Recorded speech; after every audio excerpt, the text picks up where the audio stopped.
The Corporate Transparency Act is a sweeping dragnet of data collection created by the federal government, given to the Department of Treasury, enforced by the Financial Crimes Enforcement Network, designed to collect the private and personal information of what are deemed beneficial owners of every single one of America's small businesses. Now, before we jump into the gritty details of this, let's explain how this works. Everybody that's deemed as a beneficial owner has to provide a personal form of identification and a photocopy of that to the Financial Crimes Enforcement Network. The Financial Crimes Enforcement Network is going to use this data ostensibly for the purpose of fighting against terrorism, everyone's favorite boogeyman, and money laundering. Because we all know that law-abiding, because that's the only people complying with this, law-abiding businesses are going to, they're our biggest threat to national security right there, right? Anyway, if you do not comply with this, then every beneficial owner is fined $500 a day, up to $10,000 apiece, and up to 2 years in prison. This isn't a fine that's applied to the company. It's applied to you for being a beneficial owner. All right. Then, finally, once they have this information, which will be used to protect America from the boogeyman of terrorism and money laundering, that information can be shared with any federal department with no court oversight. No court order, no subpoena, nothing.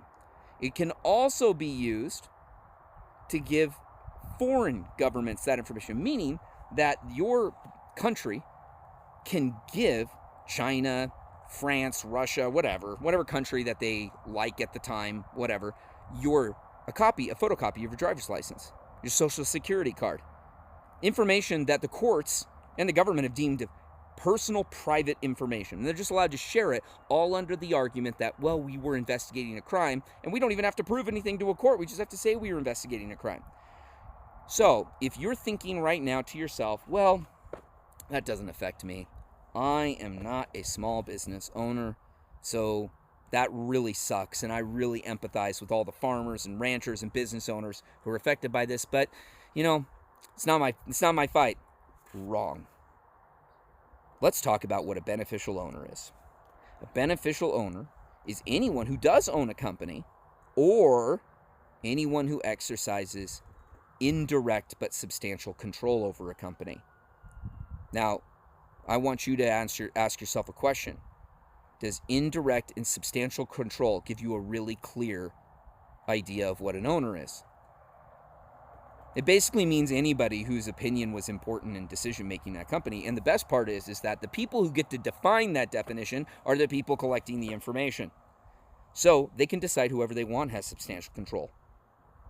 That means, just to give you an example, if you have a loved one or a friend who you periodically give advice to regarding their business dealings, and they listen to you, you may be a beneficial owner. But here's the problem. What if your friend, he's got a business partner, and they filled out their Corporate Transparency Act. They were good little American citizens, and they turned all their private information over to be shared. But they say something that or do something that pisses somebody off somewhere, foreign country, American government, whatever, and they decide to investigate that business for a crime. Well, first of all, they can potentially penalize them under foreign laws if they ever leave the country. But just in your case, let's get personal to you. They go through and they find out that there's some text messages or someone who tells them that you are important in the company, whatever. They get enough evidence to show that your friend heeds your counsel in business decisions. Boom, you are now a beneficial owner. Your friend didn't know you were a beneficial owner. You didn't know you were a beneficial owner. Doesn't matter, you are. And you know what that means? Well, that means the business has been out of compliance this whole time. So you're going to get fined $10,000 and maybe go to prison for 2 years because you didn't get reported. So now all of a sudden you're an owner. Now all of a sudden you're probably thinking to yourself, well, I'm just never going to give anyone any business advice. Think about that. So it affects everyone. It affects every American, whether they own a business or not. It affects your children and how business is going to be conducted moving forward. I could spend an hour talking about the constitutional violations that this act causes, but we're gonna move forward. My point here is simply this: this act puts you at substantial risk. It puts people at risk for wanting to form a business. It puts people at risk for international reprisal. I mean, think about it for a moment. Let's say that you have an X account or Instagram, and you made a video where you were critical of one of the sacred cows like Israel or Ukraine or China or whatever, right? And you say something critical, and that goes viral enough that that foreign country finds out about it, and they're extra sensitive, because we know these foreign countries are never extra sensitive, and they decide to penalize you.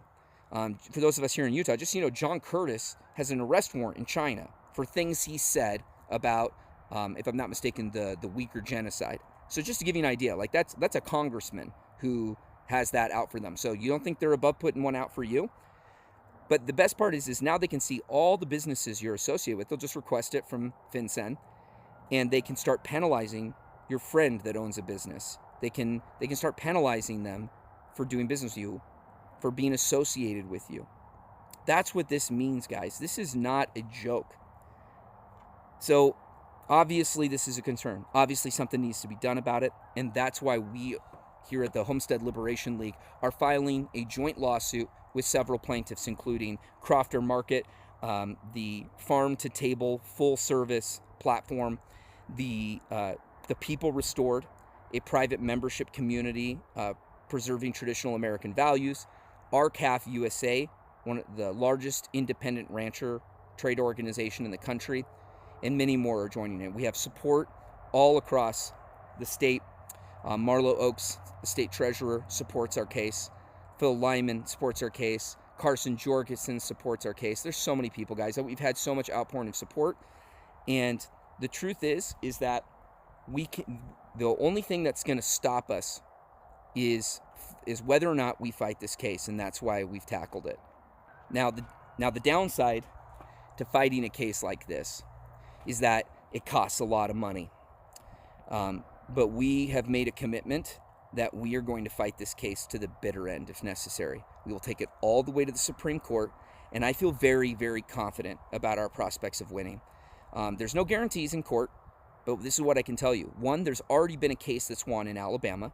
It protected but the problem is that it only protected the plaintiffs in its ruling. It said, hey, this is unconstitutional. District court agreed it was unconstitutional, but it only protected the plaintiffs, which were 5,000 members of something called the National Small Business Association. There's 32 million businesses in America, for comparison. This is a very small group that are protected. So we already have a victory on our side.